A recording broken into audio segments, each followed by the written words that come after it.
I've been tagged by Shirley C to do a video on my 5 tips for beginners to hiking and camping. Thanks for the tag, Shirley. I'll put a link below to her channel. Shirley lives just south of me in Somerset. She's done a lot of walking in the local area. She's been to places like Wiltshire and the Lake District as well. And hopefully it's not too long before she's reunited with her dog Jessie. I'm going to share with you my 5 tips for walking mainly, and also going to tag 3 people at the end to carry on the challenge if they want to. So my first tip is to read the countryside code. I'll put a link below so you can see it online. I'm not asking you to read the whole thing at once and memorise it all, but perhaps have a look through and see which items on the list you're not familiar with. I would say, for example, very few of us know that on a shared use path like a bridleway, walkers always have the right of way over cyclists, whereas it's more practical, I think, to give way to a cyclist as a walker. Another one might be that you should always close the gate behind you after opening it. Only leave the gates open when you find them open. There can be issues with livestock escaping into the wrong fields, onto roads, that sort of thing. And certainly in the past year, I've seen an increase in that. Gates being left open for the right reasons. I mean, people wanting to keep others safe with the risk of contracting COVID and spreading the disease. But at the same time, you've got to think about the livestock and the other risks involved. So my first tip is to read the countryside code.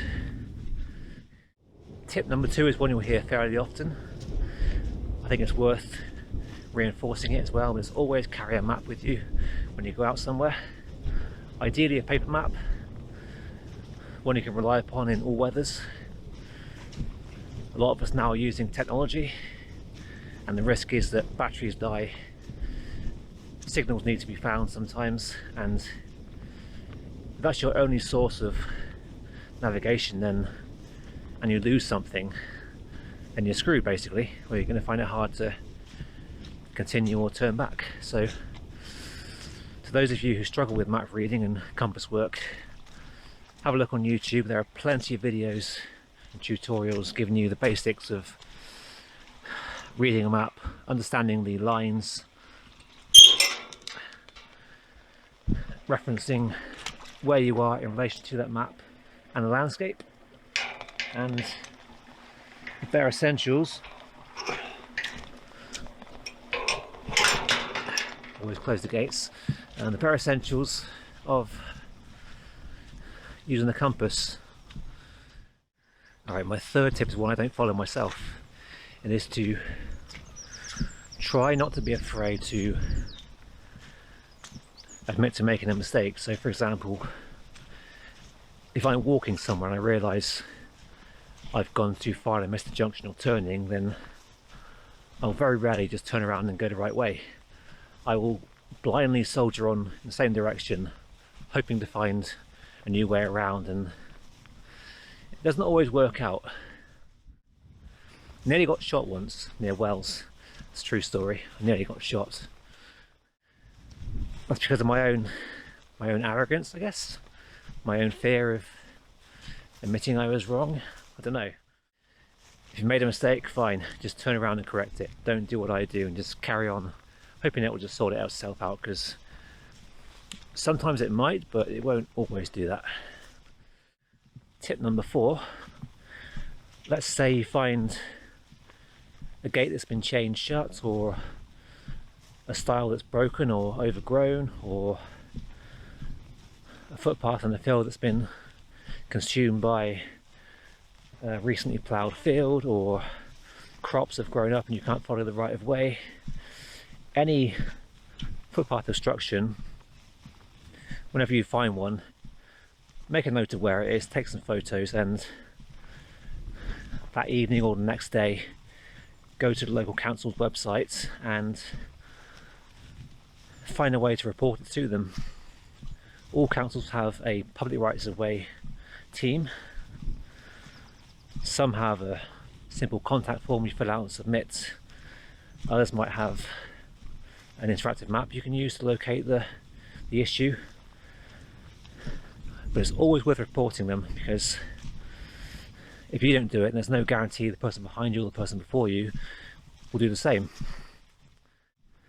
If we all do our bit and encourage the councils and their teams to maintain the upkeep, then we're all going to be better off for that, because landowners own the land, but they do not own the right of way, unless it's a permissive footpath, which happens now and again, but generally speaking they've got no right to illegally obstruct or redirect a route without the council authorising it. And my final tip is to try and make a regular habit of walking, whether it's once per week as I do right now. I'm trying to do 8 or 9 mile walk every weekend. That's pretty much it really.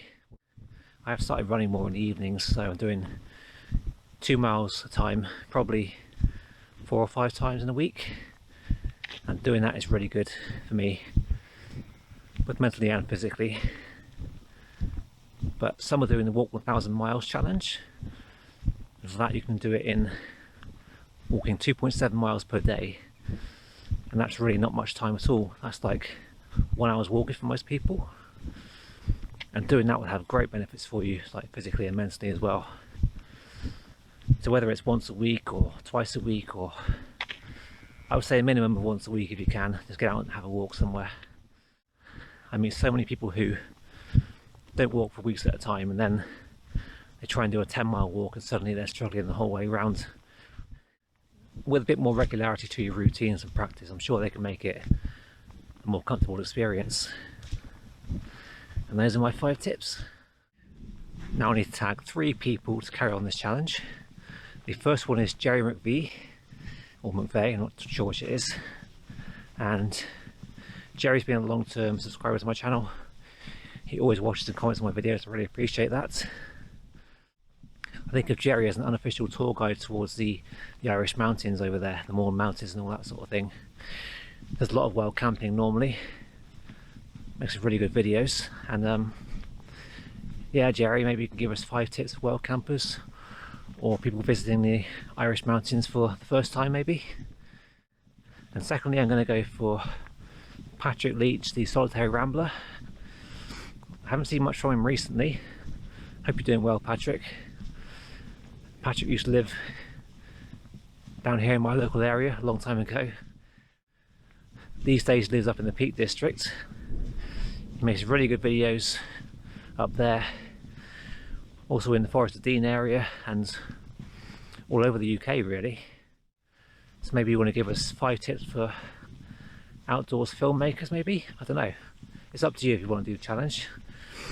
And my third one is going to be Alan Metalman. Alan's based up in the northeast of England. He's just retired from his job actually. I watched his video last night where he filmed his final day in the office, unlocking the doors, braving the dark and the unknown. Unless you've been tagged already, Alan, yeah, 5 tips from you would be great to see. And for me, that's it for now. Thank you all for watching the video. I will see you again soon on the walk sometime. Take care and stay active, and stay safe.